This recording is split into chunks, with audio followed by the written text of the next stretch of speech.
Good morning, everybody. Hopefully you had a wonderful start to the day. We'll go ahead and get started here. Last week's 5Q tape breakdown on the surface, this guy sounds awesome in this section of the power of attorney. But at the end, does he get the client to tell him what he needs? So guys, if you do everything right and the client doesn't tell you in their own words what you want them to say, guess what? You cannot move forward. You need to get them to say it. So make sure you listen to this. This is an important process that we use at 5Q. Found this article. I thought it was awesome. It says, I worked in a mall kiosk for 2 years. Here's everything I learned about selling. So frontline managers are always looking for innovative ways to generate leads. Let me tell you, nothing drives innovation like the hardest sales job in the world. Guys, you think working at a kiosk at a mall is an easy or a hard thing? If you're trying to generate income to support your family. I mean, if you're going to sit on your butt, that's probably nothing. But if you're trying to make a living, it's a hard thing. So I left a secure medical research position because I did not want to die wondering what else there was to experience. So for 2 years, she did face-to-face lead generation at shopping mall kiosks for a home improvement company. We set up her demo products, roller shutters, outdoor decks, blah, blah, blah, blah. We had to do 4 hours per shift to generate 2 qualified leads in that block of time. So the pressure was on to meet the target job. My 13 tips for success. So let's just say, number 1, set your intention. So these are all things that we can use with the lead generation for 5Q, with the agreement meeting for 5Q, with the 21-point checklist with the 5Q, with the implementation meetings for the 5Q. So what does set your intention mean? It means, and here's what I would tell people. We're coming into football seasons, okay? So let's say that I'm a professional football player, and I have 5 daughters and a wife. So I'm surrounded by 6 women. Okay, so it's Sunday morning. It's time to go to the football. I'm going to play the game, and I just wait to the last minute, drive to the field, run in the locker room, put my I have breakfast with my family. I was 6, my daughters and my wife. Jump in the car, get there. Jump in the locker room, change, go out in the field and start playing. What's going to happen to me? Where's my mind at this point? Yeah, I'm going to get crushed. Why? So what do pro football players do? They leave their home and they go to the football field early. And then they go out on the field with no pads and throw the ball around. Then they go into the locker room, and then they talk to their buddies. Then they get their equipment down. Then they go out and do another one. Then they go back in the locker room and have a pep talk. What are they doing during that time? What are they doing during all that time? Getting their minds right, getting their head in the game. That's right. So you need to. What I tell guys is that what you want to do, even if it's 30 seconds, time spent before you meet with a client, before you pick up the phone with a lead, whatever it may be, pick one of your skills and say, no matter what else happens during this 2-hour meeting, 1-hour meeting, 5-minute phone call, I'm going to be good at just one thing. So maybe it's going to be, I'm going to be good at asking open-ended questions, or I'm going to be good at gotzing them. Or not only, I'll break down even further, I'm not only going to be good at gotzing them, I'm going to be good at telling them they're above average. So you go into that meeting saying, I'm going to pay complete attention to just one skill. If you try to pay attention to too many skills, what happens? If a running back goes in and says, I'm going to be trying to read the defense, and I'm going to make sure I'm not fumbling, and I'm going to be looking for, if he goes into too many things, you get bogged down in too many thoughts. That's right, John. So you want to just say, I'm going to, no matter what happens in this next meeting, whether it's a 5-minute phone call, an hour meeting, a 2-hour 20-point checklist, whatever, I'm going to be awesome at this one thing. Now, how do you know if you're awesome at that one thing? It's actually one of the 13 things record, right? We're going to talk about. So set your intention. What do you plan to do at that meeting? So if I say, I want to get a sale at that meeting, is that going to work? Is that your intention? Is that a good intention? I'm gonna get a sale at this. Why? Because if a quarterback says it's a 2-minute warning, we're down by by 6, and I think, and it's the game before to get into the Super Bowl, and I say, I'm going to score a touchdown, got to score a touchdown, got to score a touchdown, got to score a touchdown. What's going to happen? What should the quarterback be thinking about at that point? 2 minutes, down by 6. This is the playoff game that's going to get us in the Super Bowl. What should he be thinking about as he standing behind the center? A good snap, right, Nick? Take the snap. Because if he's worried about scoring a touchdown, he's going to fumble the snap. So you only one thing at a time. Make sense? Take pride in your demo. So what's a good example of that with 5Q? Take pride with your demo. What's a good example of that?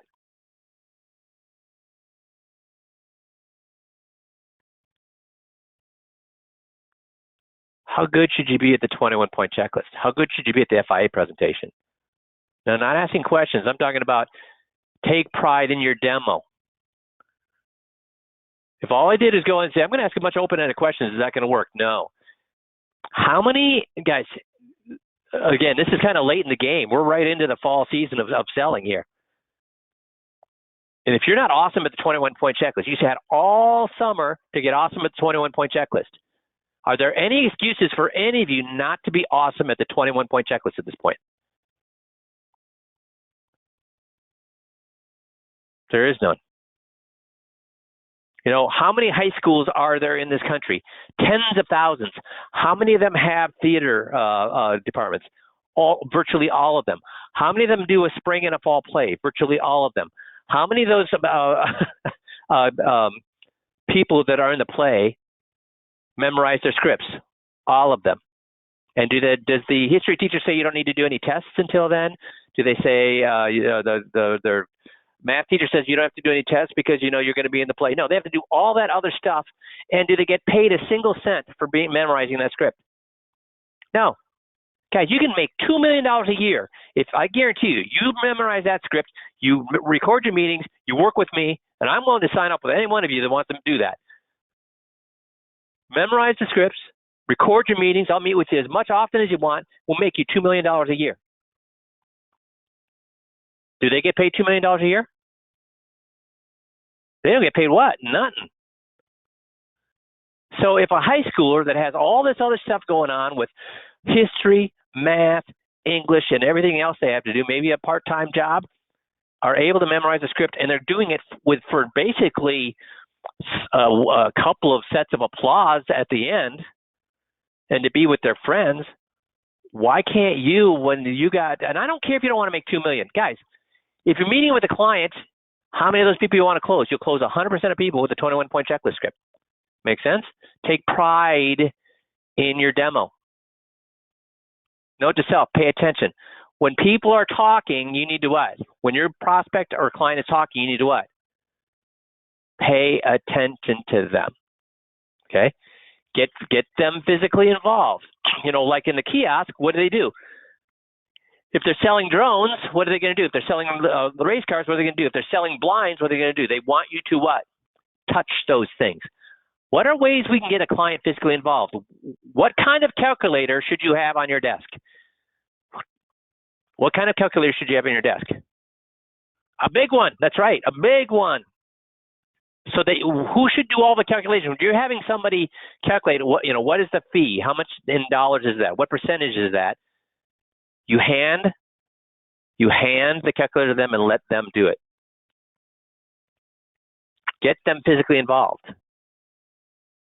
How about when we count out money? Is that getting them physically involved? Count out money from them. Here's how much fees you're paying, unnecessary fees you're paying. 100, 200, 300, 400. Is that getting them physically involved? You shove that right in front of them. Now, they don't actually touch it, but are they physically and emotionally involved at that point? So they need to be involved in your presentation. Now, it says find pain points. This is the one that I disagree with, at least with our particular thing that we do, because our tax is a pain point for them, guys. Our tax is a pain point for them.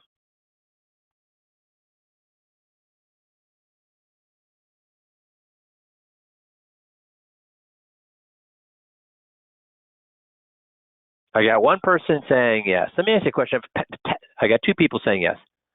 Dale, you got the right answer. If taxes was really a pain point for them, what would they have done a long time ago?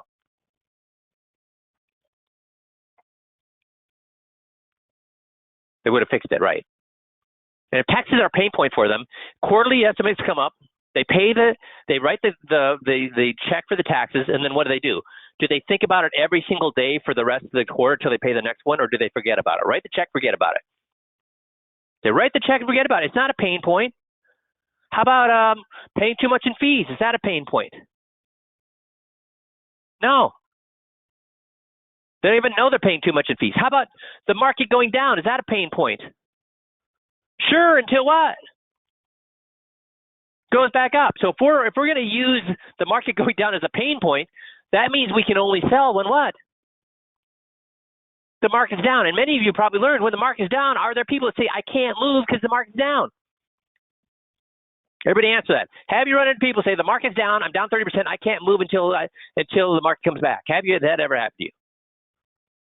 And then when the market's up, what do they say? Well, why would I want to move? It's what? Up. So the pain points, the traditional pain points that all the other advisors out there use are crap. What's the pain point we use? What's the white hot poker that we put into their brain that works 100% of the time? I got 2 right answers. 3 right answers. Come on, guys. You should all know this, backwards and forwards. What's the 21-point checklist about? Telling them they're paying too much in fees, telling them they have the wrong beneficiaries, telling them that they're paying too much in taxes, telling them that their property casualty may not be done right. Guys, what those are all things. They're all excuses to have them discover what? My guy is what? Screwing me. If this is brand new news to you, you need to go back and watch the 21-point checklist video of me doing it with Jeff so you can see what we're doing. Guys, if they think their advisor is screwing them, what will they do? What's 100% of people do if they think their advisor is screwing them? Even when their son is their advisor, if they think their son, through the company they're working with, is taking advantage of them, what will they do?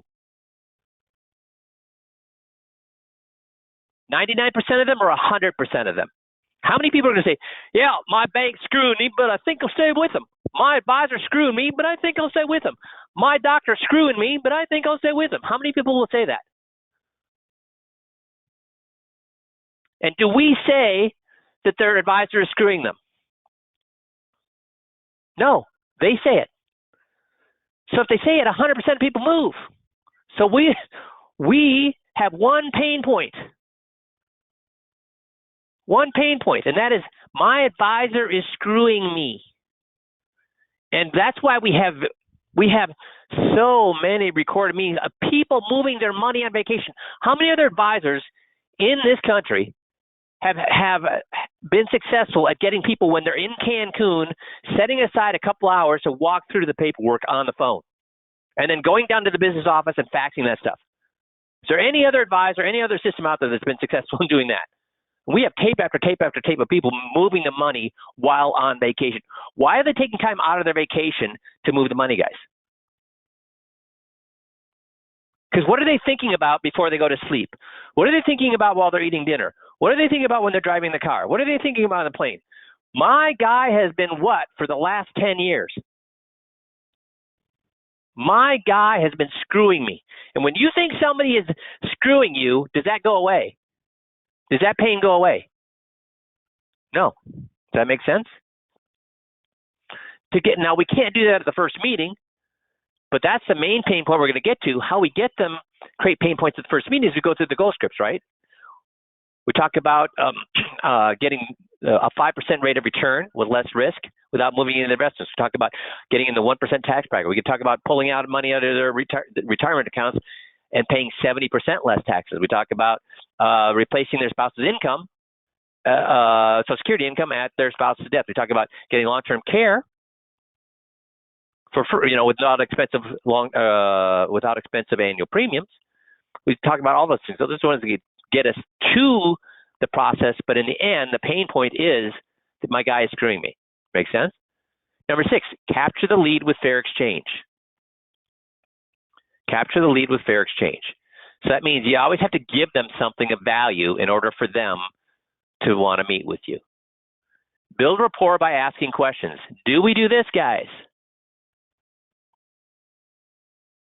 The whole system is set up around this. Give positive reinforcement. What do we call this with piece of pie? What do we call this with 5Q? GOTS, that's right.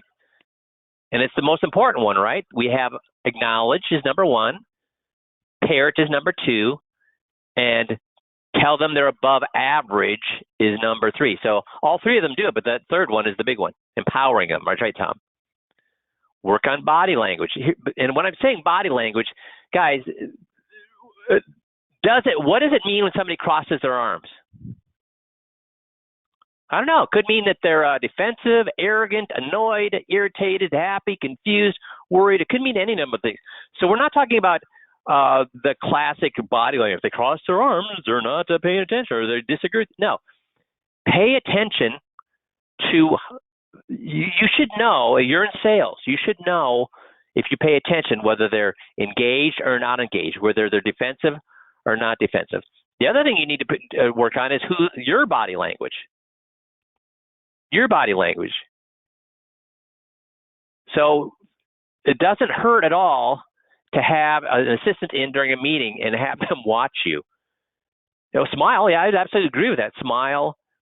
Take a breath. Make sure you're not breathing quickly. You got to take deep breaths. Slow, calm, confident. Yeah, parrot them. That's right. Mirror their body language, John. You're right. Now this one, I shouldn't have to say this, but it's in every single list because it's important. Personal appearance and hygiene. What kind of haircut do you have? Are your shoes shined? Are you wearing sneakers instead of pants? How should you dress? The same as them or just one tiny bit above them? And guys, I've trained thousands of advisors in the last 22 years. I cannot tell you how often I've seen people come in with beat up shoes. I should not have to tell you this. Your shoes should be what? People will judge you on their shoes. I don't care if they're the smartest advisor in the world. If they see your shoes and they're beat up, they think what? This is a guy who pays attention to details, or he's a slob and doesn't really pay attention to the details.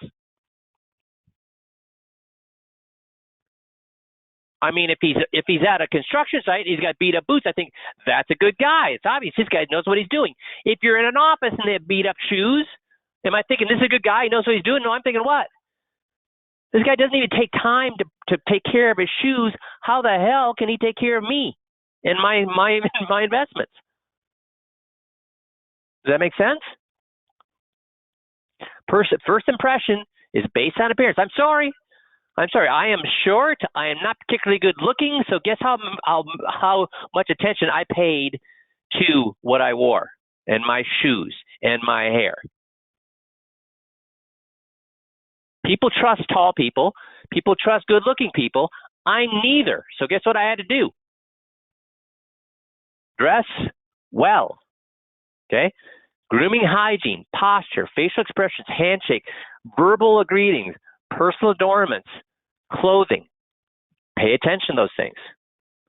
Also, realize when you're doing leads, it's not personal. If somebody gives you an objection, are they objecting to you or are they objecting to their idea of you wanting to sell them? Are they objecting to you personally?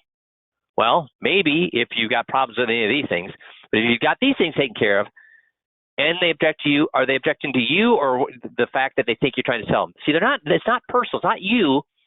It's them trying to protect themselves. So do not take it personal. When they get defensive, you what? Get on their side. Say, I get it. If I was in your shoes, I'd be doing the exact same thing. I'd probably be more defensive than you are. Don't take it personally. Number 12, follow up, follow up, follow up, follow up. 50% of leads are qualified and not ready to buy. 50% of sales happen after the 5th touch. How many of you guys follow up with any prospect you get at least 5 times? Because this says happen on the 5th touch. That means some happen on the 3rd touch, some happen on the 10th touch. This is the average. You know, like all of our top producers are awesome at following up. They never give up on a lead. They use the drip every single month. They gather information so they can do very, very specific targeted follow-ups for people to make them know that they understand they're not just some basic follow-up, but really targeted follow-up. You spent all the money and effort to get the lead, the prospect. Don't give up till they what? Do our competitors, if you do this, guys, here's the thing. If you do this, do our competitors make mistakes? Do they say things like when the market's down, do they say things to their clients like, you know, don't worry, the market always comes back. You know, historically, the market averages 7 to 10% a year, and, you know, we're down, so it's going to come back. Don't worry. Take a breath. We've got this. This is what we planned for. Do they say that? And does that make a client feel comfortable? What does that say to a client when an advisor does that? This guy does not understand. He's telling me to be comfortable. I'm losing all sorts of money. He's not the one losing money. He's the one losing my money. He's not the one losing money personally. He's the one losing my money. And he telling me, don't worry. This guy's not listening to me. They don't like it. Do advisors have assistants sometimes who make mistakes? And when somebody calls, they're rude to them because they've had a bad day, or they don't return calls. See, the thing is, our competitors make mistakes all the time. And if you're following up, eventually that client's going to what? Your follow-up is going to land on the very day that their guy made a mistake, and they're going to call you. Our best guys, you know, the top 10 guys, every time I talk to them, they're saying, yeah, I got a client or a prospect called me. It's actually 3 years ago, and now they're ready to do business. 6 months ago, now they're ready to do business. A year ago, now they're ready to do business. They get tons of business, not from who they just marketed to, but from who they marketed to 3 years, 2 years, 1 year, 6 months ago. Follow up. It's cheap. Shouldn't cost you any more than maybe $15 to $18 a year to follow up and drip on people. And you got free tools. We don't even charge you for our newsletter. We give you that newsletter for free. And to get it out to your clients, it shouldn't cost you more than $15, $18 a year. Make sense? Last thing, what's our suggestion was analyze and learn from your interaction. Guys, what does every the best NFL, the best professional football players in the world, what do they all do on Monday? Watch the tapes. And now I'm going to tell you this. It's hard for me to say this. I hate to say it. And of course, it's all on me because I don't like this guy at all. I think he's a putz. But here's the thing. Is there an argument to be made that Tom Brady is the greatest of all time when it comes to quarterbacking? I don't like the guy. I think he's a putz. But you know what? What he's done is what? Is there an argument to be made that he's the greatest of all time? And how athletically gifted is this guy compared to other people on the field? Is he the most athletically gifted person? Jeff, can you get on the call here? Is Tom Brady the most athletically gifted person on the field at any game that he's ever played? No, he's not the most athletic person on the field. No. So why is he so good? He analyzes what he does. He watches film. He studies. He just knows the game inside and out. It's like a coach on the field. And some of you are old enough to remember this. How about Larry Bird? Jeff, was Larry Bird the most athletically gifted person on the court ever? No. So why was he good, or why is he great? He had what they would consider good game IQ, but that doesn't come there's some natural ability to that, but that's mostly study. Study the films, study what you're doing. Gretzky, okay, another one, yeah. So guys, if you're not watching your tapes, what is that? How seriously are you taking your business if you don't listen to your tapes?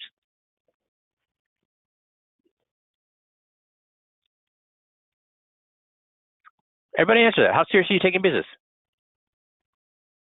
Very or not very? And why don't guys like to listen to their tapes, Jeff? Because, we've heard over and over and over, hey, did you tape that meeting? Tape that meeting, and they'll say, oh, shoot, forgot the tape recorder. Or they'll say, oh, shoot, the batteries ran down. First of all, batteries running down on a digital recorder does not happen. I mean, I've been running mine regularly for 2 years, and it doesn't wear out because batteries don't wear down on digital recorders. Forgetting the tape recorder? Well, you didn't forget your calculator, did you?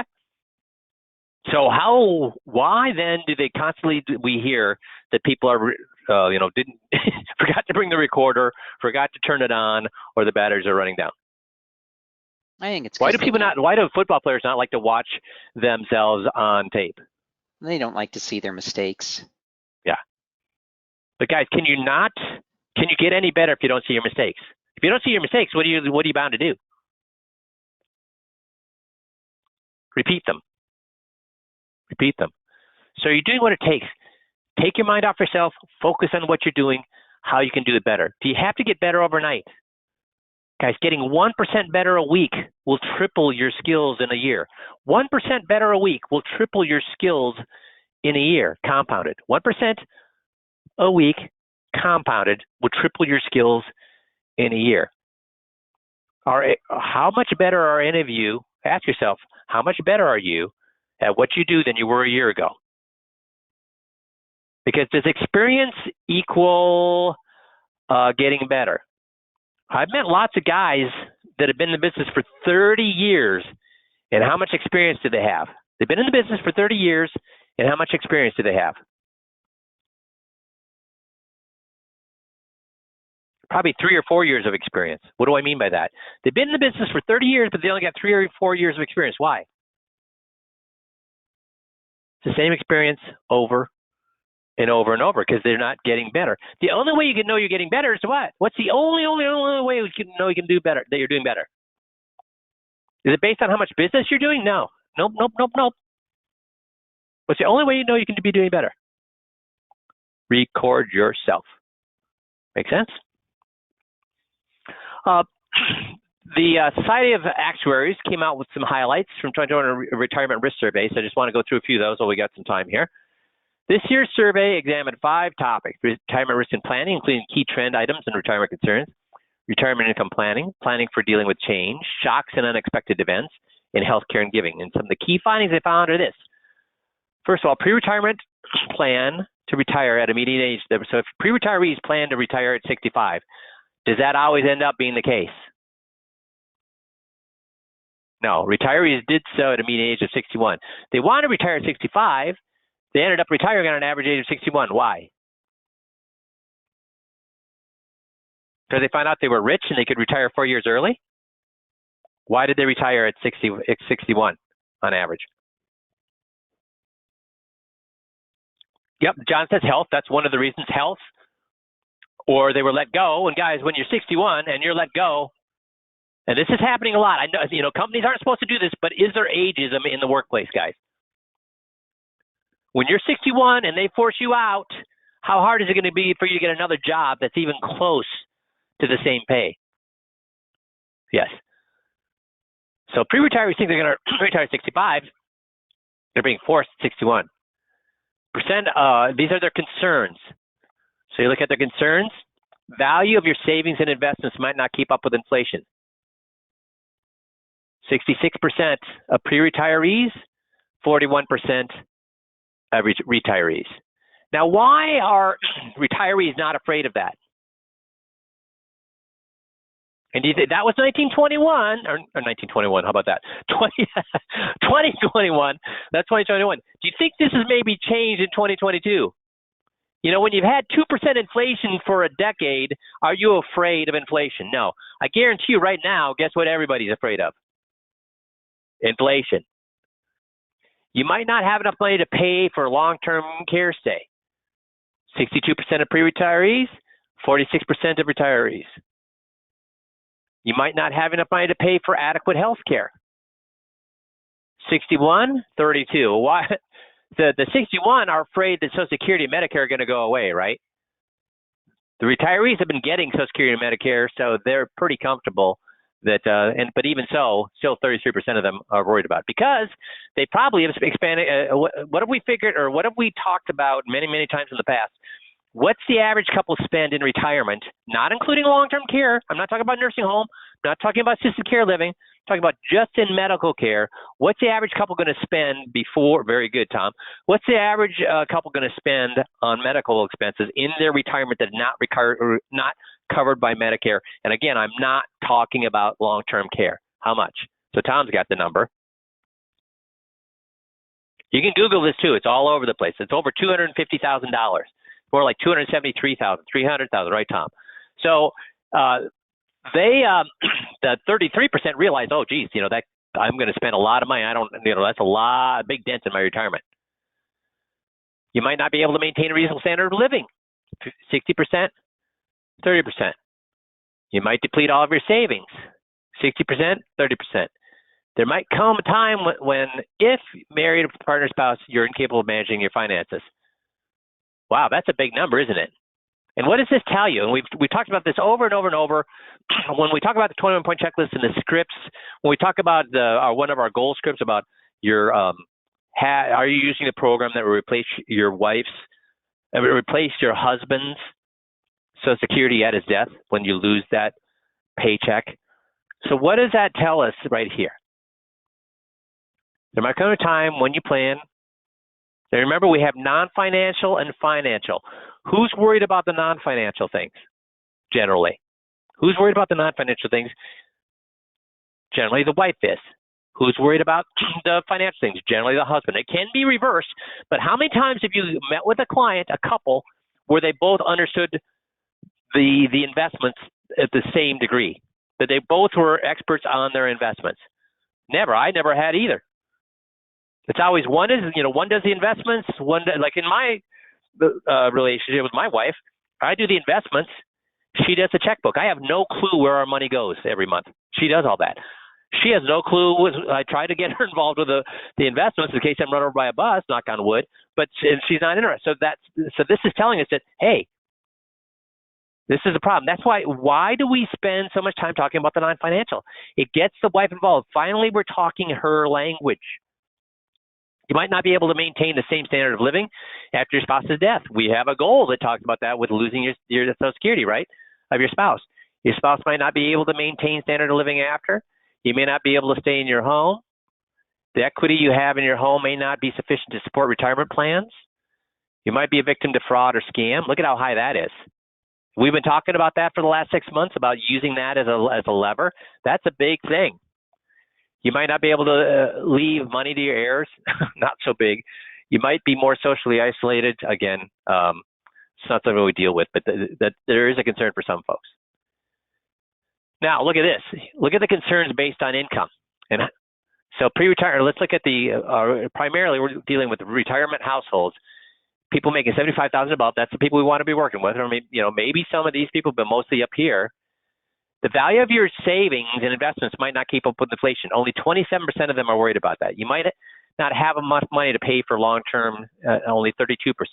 You might not have enough money to pay for adequate health care, 19%.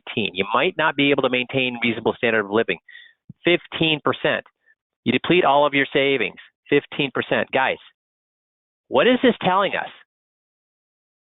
If we use taxes as a pain point, if we use fees as a pain point, if we use the market risk as a pain point, if we use the typical things other advisors use as pain points, are they worried about those things?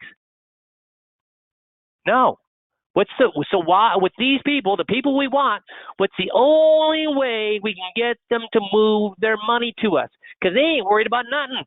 They are not worried about nothing. That's right. You got to break the trust with their current advisor.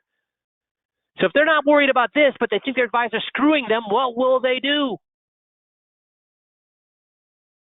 If they're not worried about any of these things, but they think their advisor's taking advantage of it by withholding information to pad his own pocket, and that act is hurting them personally, so the advisor is withholding information. And guys, this is what our script has the clients discover and tell themselves. We don't tell them this. They tell themselves that the advisor is withheld information that made the advisor more money and hurt the client. Now, if the advisor withheld information and it gave the advisor more money, but actually helped the client too, would they be okay with that? Or would they be as upset about that? Maybe a little upset, but would they be as upset? So let's say that the advisor withheld information, which made the advisor more money, but the client made more money too.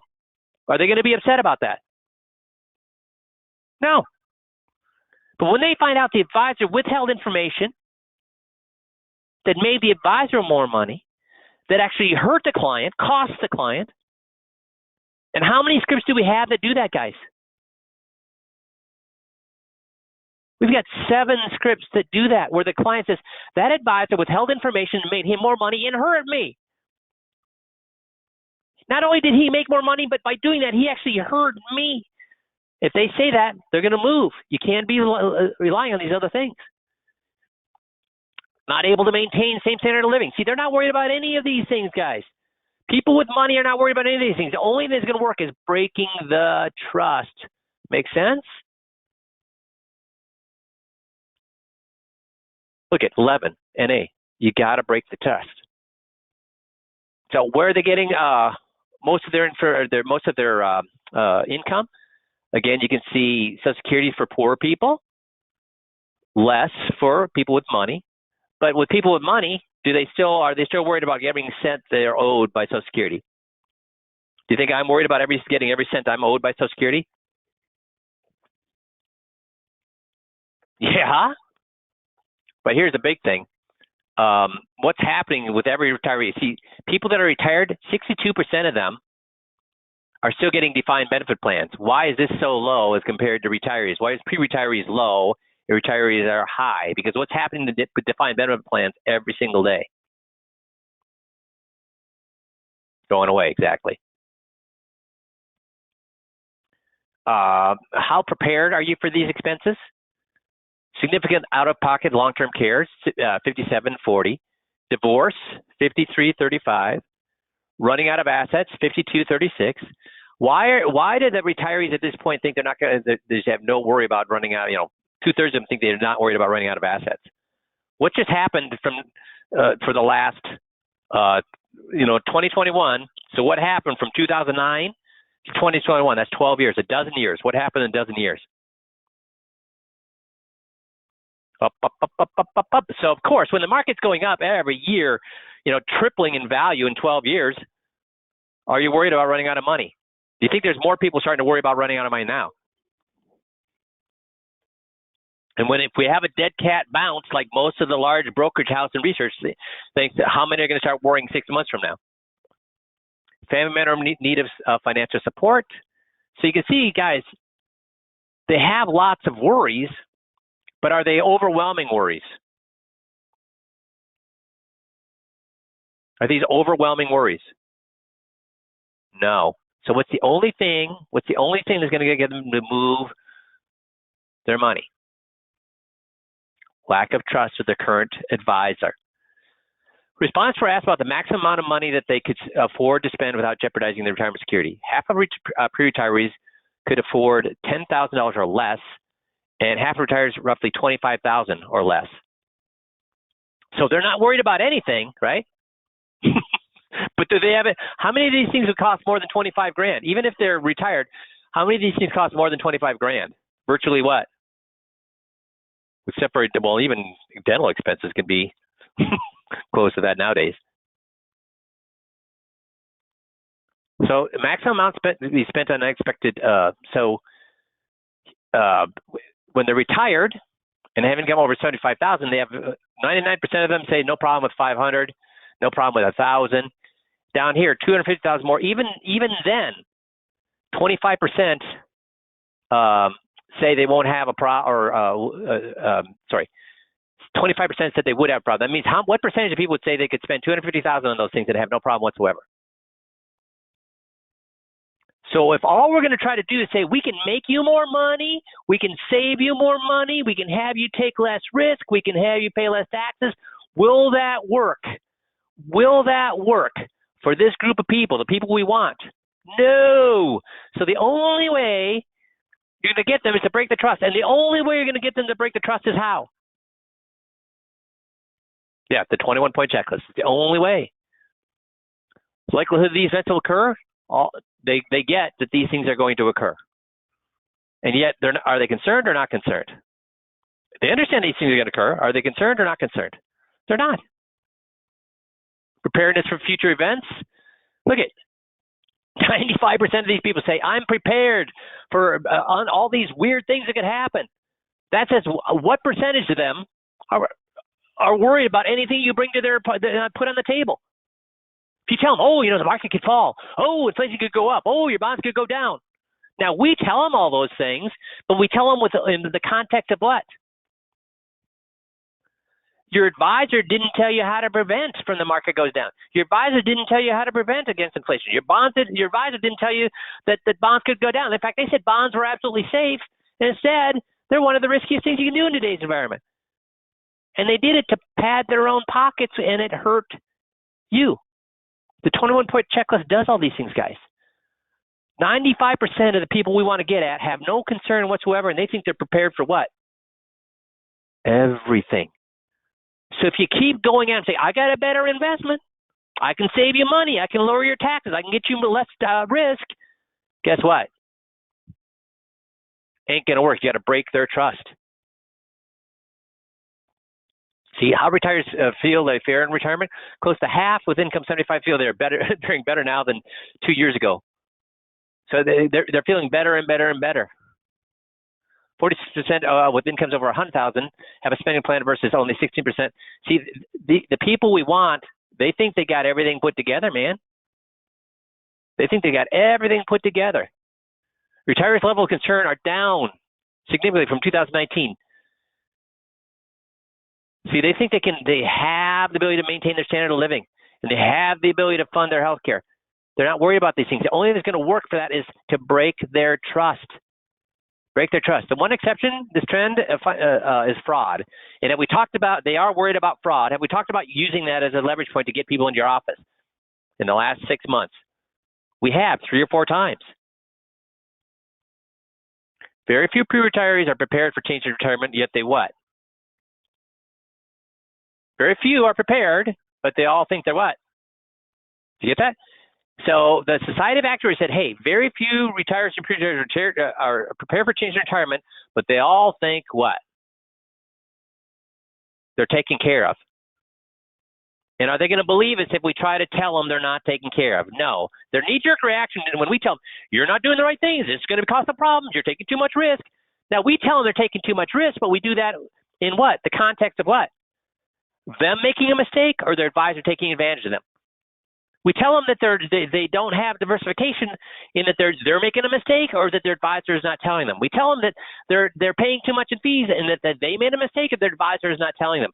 How do we explain all these things? That they made mistakes or their advisor is purposely leaving these things out, omitting things to line their own pockets.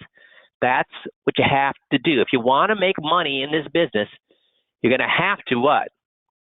Use the 21-point checklist. And do we ever say a bad thing about their advisor? I've been saying break their trust, break the advisor's trust, break the advisor's trust, break the advisor's trust. Do we ever say a bad word, sentence, even utter a sound badly about their current advisor? No. If you did it wrong. Who is the only person allowed to say their advisor is screwing them? Yes, they are. So I haven't given this analogy in a while. Here's the thing. If I I go down to the local fire station, talk to a fireman and say, listen, I'll pay you $200,000 if you can learn this 2-hour script, this 21-point checklist script. I'll pay you $200,000 if you can learn this 2-hour script in the next 2 weeks. What would he do in the next 2 weeks? Would he keep working or would he take 2 weeks vacation? Would he keep working or would he take 2 weeks vacation?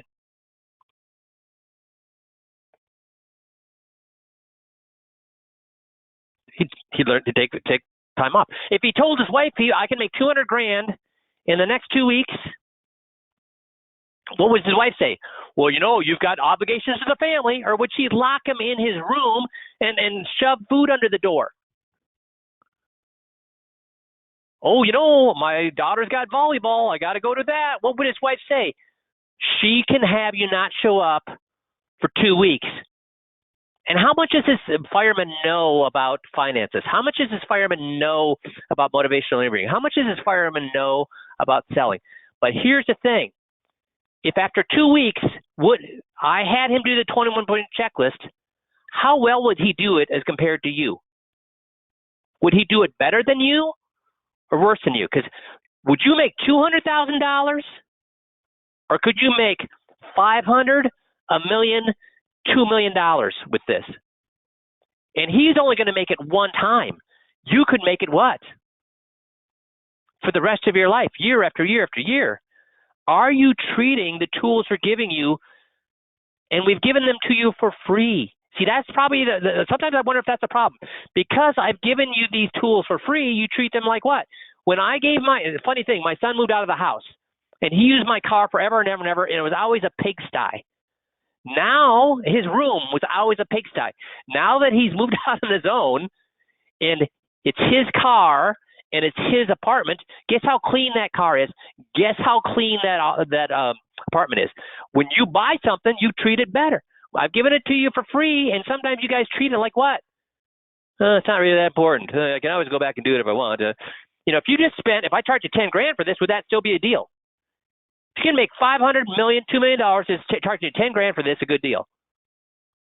And if that was the case, if you just wrote me a check for $10,000, would you learn it when you have a chance? Learn it when you feel like it? Learn it whatever? No, you'd learn it when?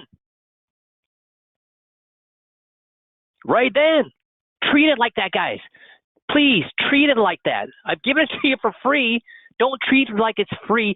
Treat it like it's a $10,000 sales training program that you just bought, and you better learn to use it because you got to make that money back, and you're going to make that money back hand over fist. And again, my son went into sales. So the one that left the house here in the spring, he went into sales, and I asked him. I never pressured him to do this, but I asked him, why did you choose to go into sales? And he said, he listens very well. I've never said this to him, but he said, sales is either the easiest, highest paying job in the world or the hardest, lowest paying job in the world. And he wants to be a job that's what? The hardest, lowest paying job in the world or the easiest, highest paying job in the world? Guys, if I went into the field right now, do you think I would have any problem thinking that it's pretty easy to be a financial advisor right now? I don't care if the market's up, down, stocks are up, down, market's crashing, market's going through the roof. I'd have no problem going back. Why? Because once you learn these skills, guess what? Once you learn these skills, you got to keep them fine-tuned. But how much work does it take for me to remain fluent on these scripts, do you think? A lot of work or just very little? Just basically using them and reviewing tapes every once in a while to keep my skills high. I agree. A body motion stays in motion. So yes, it takes a lot of work to learn them. But once you learn them, guess what? Yes, it takes a lot of work to learn Spanish or French. But once you learn Spanish or French, all you need to do is then what? Keep using it. But you got to commit to learning these scripts. And if you learn these scripts, guess how much confidence you're going to have in any type of marketing you do. Make sense? Learning these scripts will take pressure off of your marketing, take pressure off your finances, take pressure off your business, because you can close everybody. Tire kickers, plate lickers, people who their sons or daughters are their financial advisor. And if that's the case, guess how calm you are laying out money for marketing. Make sense? Guys, please, if you haven't learned the 21-point checklist, take the next 2 weeks off and learn it. Make sense? Awesome possum. You guys have a great rest of the week. We'll talk to you next Monday. Thanks, everybody.